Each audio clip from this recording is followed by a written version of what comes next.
Sohinki. When people think about Pokemon, they think of cute, cuddly creatures that can be domesticated and become your best friend. And it's a mistake all too common amongst fans of the series. I mean, who wouldn't want a cuddly Pikachu? Little do people know the horrors that await them outside in the darkest corners of the Kanto region. Some of the most frightening, horrific creatures with horrible, untold stories live inside of dark crevasses waiting to destroy your body, eat your dreams, and even devour your soul. Oh geez, that just got a little dark. Today we're going to be focusing on Generation 1 in this, my top 5 most disturbing Generation 1 Pokemon.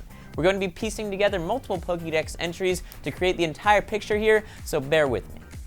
5. Coming in at number 5 is Haunter. Now, while Haunter isn't necessarily that creepy from an origin standpoint, the actual Pokemon itself is quite frightening. Not only can this purported interdimensional Pokemon slip through walls, it also really only seems motivated by stalking and killing its prey. How does it do this, you might ask? Well, with its tongue. Now, while that may not sound so bad at first, Haunter's gaseous tongue is not only said to suck your very life force away, but if licked, his victims shake uncontrollably until their eventual demise. Damn, Haunter, you scary. 4. Up next on the list is Drowsy. What's so disturbing about a Drowsy, right? He's just a little yellow dude that looks like his pants are made of mud. Well, this particular Pokemon likes to eat, wait for it, your dreams. He puts you to sleep and then eats your dreams. Bad dreams tend to make Drowsy sick, so he prefers to eat your good dreams. Think about that. That means if Drowsy is around, you'll never remember another good dream because this nightmare beast will just eat it. What's even scarier is that he doesn't like the dreams of adults. No. This creepy Pedomon prefers to eat children's dreams. Imagine a world where children don't ever have good dreams. That is just sad. That's a sad, sad place. 3. This next Pokemon is super effing creepy because it's a clue that the future presented in the game The Last of Us is not far off.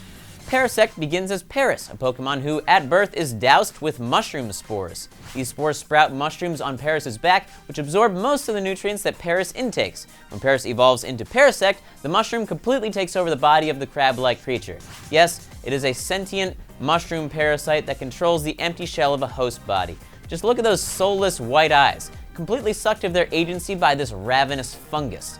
I don't know about you, but in a world with sentient mushrooms that can take things over, I'm bringing a gas mask and a deadly weapon with me everywhere I go.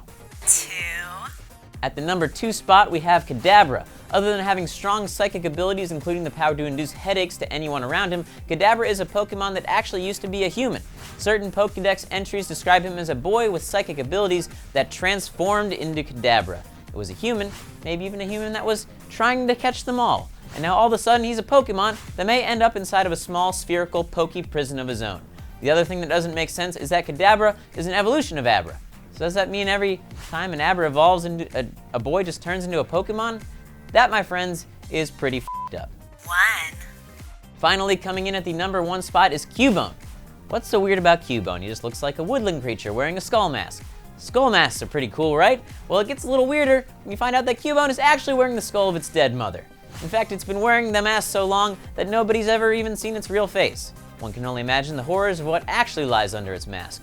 Other Pokédex entries talk about how the skull is stained with the tears that Cubone cries when he feels lonely, or when he sees a full moon which contains a likeness of his mother. The thing that makes this weird, there are a ton of Cubones. It means there are a lot of dead Cubone moms out there. Perhaps each infant Cubone ruthlessly kills their mother after birth in some demented ritual only to wear their skull as a Leatherface-style reminder of their first victim.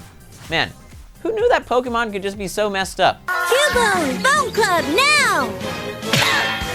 Well, that does it for my top 5 most messed up Gen 1 Pokemon Pokédex entries. An honorable mention that I left out is Slowbro, as it's Pokemon's closest thing to a human centipede. Slowbro is basically just a Slowpoke that always has a Shelder on its butt. I guess Shelder really likes the taste of Slowpoke poop. Be sure to comment below with some Pokemon that you think should have made the list, or tweet me at Sohinki with your ideas. I'll see you guys next time. Well, guys, that's it for me. Thanks for watching. If you want to check out another one of my top 5s, be sure to watch my top 5 Evolve Monster wish list. Also, be sure to check out our honest trailer for Pokemon Red and Blue.